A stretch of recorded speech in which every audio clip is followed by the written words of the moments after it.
अकेले तो बहुमत के जादुई आंकड़े से पिछड़ गई, लेकिन कांग्रेस अच्छा प्रदर्शन करने के बाद भी बहुमत की मंजिल से काफी दूर है।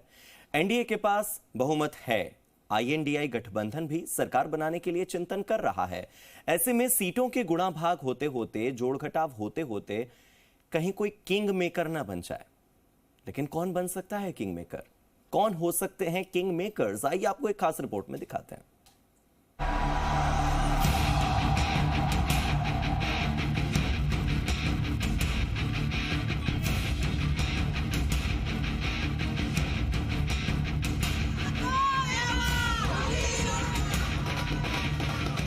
भले ही बीजेपी खेमे में जश्न मनाया जा रहा हो, एनडीए बहुमत के आंकड़े को छू रही हो, लेकिन अपने दम पर बीजेपी बहुमत जुटाने में पिछड़ गई।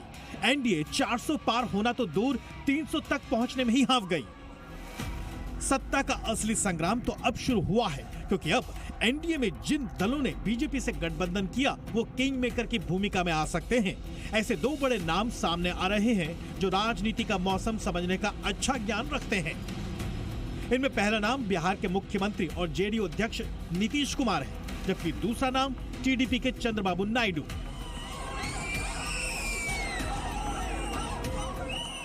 नीतीश कुमार की जेडीयू बिहार से एनडीए के लिए 14 सीटें जीत कर लाते दिख रहे हैं, तो वहीं टीडीपी करीब 16 सीटें जीतकर आंध्र प्रदेश से एनडीए का कुनबा मजबूत कर रही है।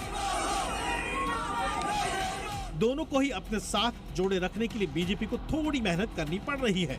नतीजे आने से करीब एक दिन पहले नीतीश कुमार और प्रधानमंत्री नरेंद्र मोदी की दिल्ली में मुलाकात से सस्पेंस बना, जबकि मुलाकात के बाद नीतीश बिहार लौट गए।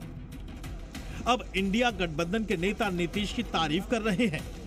एकात्म राजनीति की, एकांगिक राजनीति जिसके मोदी जी और अमित शाह जी पैरोकार हैं, उसके वो सहयोगी नहीं बनेंगे, ये हमारा विश्वास है। नीतीश जी का एक अपना वोट बैंक है, उनके काम करने की अपनी एक शैली है। वह लोगों में पिछले 17 साल से जिस तरह का उन्होंने गवर्नेंस दिया है। दरअसल इंडिया गठबंधन इस समय सत्ता का समीकरण साधने के लिए गुणा भाग में जुटी है। इंडिया गठबंधन को बहुमत के जादुई आंकड़े को छूने के लिए और जुगत लगानी पड़ रही है। ऐसे में नीतीश बाबू और चंद्रबाबू नायडू पर विरोधी खेमे की नजर बनना स्वाभाविक है, जबकि मोदी सरकार के लिए अब सत्ता के हैट्रिक लगाने के लिए नीतीश और चंद्रबाबू नायडू जैसे दोनों मजबूत खिलाड़ी की जरूरत है।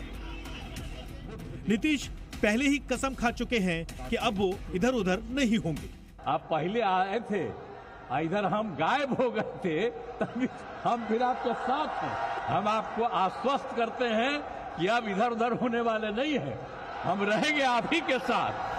हालांकि ऐसा भी नहीं है कि इंडिया गठबंधन 10 साल बाद सत्ता में आ ही जाएगी। दरअसल ममता बनर्जी ने बंगाल में बम्पर सीटें तो जीती हैं। वो पहले ही साफ कर चुकी हैं कि उनका समर्थन इंडिया गठबंधन को बाहर से रहेगा, यानी उनकी स्थिति मजबूत रहेगी।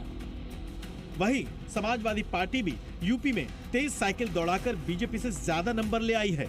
इसलिए दो लड़कों की जोड़ी ने यूपी में सफलता तो हासिल कर ली, लेकिन अखिलेश का कद पहले के मुकाबले कहीं ज्यादा बढ़ गया है। ब्यूरो रिपोर्ट, ज़ी मीडिया।